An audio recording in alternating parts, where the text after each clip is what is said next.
नमस्कार, संतोष की रिपोर्ट में आप सबों का स्वागत है। और आज हम संतोष की रिपोर्ट में चर्चा करने जा रहे हैं कि हमारे मुख्यमंत्री नीतीश कुमार बीमार हैं। उनका मेदांता में इलाज चल रहा है और अर्थोपेडिक्स प्रॉब्लम, उनको हाथ में कुछ प्रॉब्लम हुआ, उस वजह से उन्हें भर्ती कराया गया था। स्वाभाविक तौर पर अगर पूरे प्रचार अभियान के दौरान देखें, उस दौरान भी मानसिक तौर पर वो कभी स्वस्थ नहीं दिखे। भाषणों के दौरान चेहरे के भाव से, बॉडी लैंग्वेज से कई बार ऐसा महसूस हो रहा था कि वो नीतीश कुमार तो दिख ही नहीं रहे, जिस नीतीश कुमार को इस देश की जनता ने देखा है, इस प्रदेश की जनता ने देखा है। वो चमक, वो तेज, वो ओज चेहरे से झलकता रहता था। एक बार अगर पलट गए तो समझिए अधिकारियों की बैंड बजाती थी कि क्यों पलटे। और कोई अधिकारी नीतीश कुमार को बाया दाया नहीं समझा सकता था। कोई अधिकारी बिना होमवर्क किए अगर नीतीश के सामने हो गए तो समझिए उनका पैंट गीला होना तय है, क्योंकि वो खुद कि जिस विषय पर समीक्षा करने जाते थे या जिस विषय को से जुड़े हुए निर्माण कार्य को वो देखने जाते थे, उसका सारा अध्ययन उनके पास रहता था।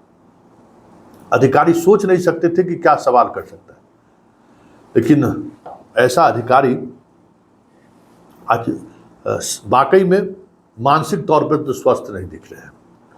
ऐसे में उनके बीमार होने की खबर बिहार की जनता के लिए, इस देश की जनता के लिए भी एक कह सकते हैं कि एक अजीब तरह का हर किसी के जेहन में एक अलग तरीके का कंपन महसूस होने लगा है कि नीतीश जैसे शख्सियत का बीमार होने का मतलब क्या है। बिहार अभी भी उन पर भरोसा कर रहा है और उसी भरोसा का फल है कि लोकसभा चुनाव में जिनको हर पॉलिटिकल पार्टी ने मान लिया था कि ये अब आउटडेटेड हो चुके हैं, अब इनकी कोई राजनीति में उपयोगिता नहीं है, लेकिन बिहार की जनता ने इन्हें फिर से खड़ा कर दिया है। मतलब बैसाखी से नहीं, पूरी तौर पर इनको फिर से स्थापित कर दिया और कहा है कि नीतीश तुम डटे रहो, आगे बढ़ो, बिहार आपके साथ। ये बहुत बड़ी बात है इस उम्र में जहां वो पूरी तौर पर स्वस्थ नहीं है। उस ऐसे मोड़ पर भी अगर जनता इस तरीके से साथ खड़े हो तो स्वाभाविक तौर पर ऐसे मुख्यमंत्री को लेकर ये सवाल उठता ही है कि इनके बीमार होने का मतलब क्या है। क्योंकि बीमार होने का मतलब सिर्फ खबर नहीं है, क्योंकि हाल के दिनों में जो घटना घटी है या फिर जो इनकी जो कार्यशैली रही है, इनके नाराजगी व्यक्त करने का जो तरीका रहा है, वो तरीका कमोबेश परिस्थिति के अनुसार कभी कभी ऐसा दिखता रहा है। राजगीर चला जाना, बीमार होना, ये सब सिम्टम है जब ये किसी से नाराज होते हैं या नाराजगी व्यक्त करना रहता है। याद होगा चंद्रबाबू नायडू के शपथ ग्रहण समारोह में चार्टर्ड प्लेन आने के बावजूद भी ये नहीं गए। उड़ीसा इनको जाना था, पूरी कोशिश हुई, लेकिन ये उड़ीसा नहीं गए। और उसी समय से ये खबर आ रही है कि मंत्रिमंडल में जिस तरीके से जगह दी गई, जितना भरोसा इन्होंने नरेंद्र मोदी पर किया था, आंख मूंद कर भरोसा किया था, सार्वजनिक मंच से इन्होंने कहा था हमें कुछ नहीं चाहिए, हम आपके साथ हैं, उम्मीद करते हैं आप मेरी भावनाओं का ख्याल रखिएगा। लेकिन जिस तरीके से मंत्रिमंडल का गठन हुआ, मंत्रालय दी गई, कहते हैं कि नीतीश आहत, और आहत हैं तो चंद्रबाबू नायडू और उड़ीसा शपथ ग्रहण में शामिल नहीं, सारा एनडीए के नेता वहाँ मौजूद थे, तो उन्होंने संकेत दे दिया और आज वो बीमार पड़ गए।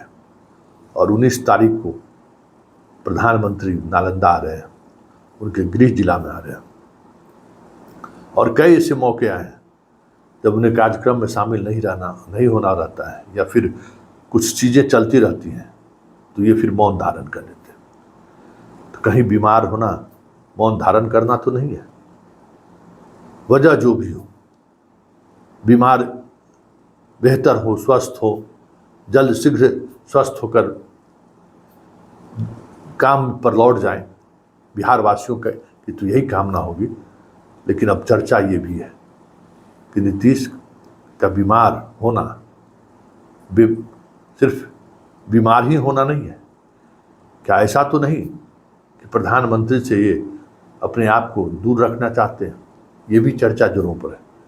देखिए आगे आगे होता है क्या, लेकिन इतना तय है कि नीतीश इस तरीके के अंदाज में कई मौके पर अपना, अगर जिनसे इनकी मन मिजाज नहीं मिल रहा है तो कुछ इसी तरीके से वो अपने आप को दूरी बनाते हुए कई मौके पर देखने को मिला है।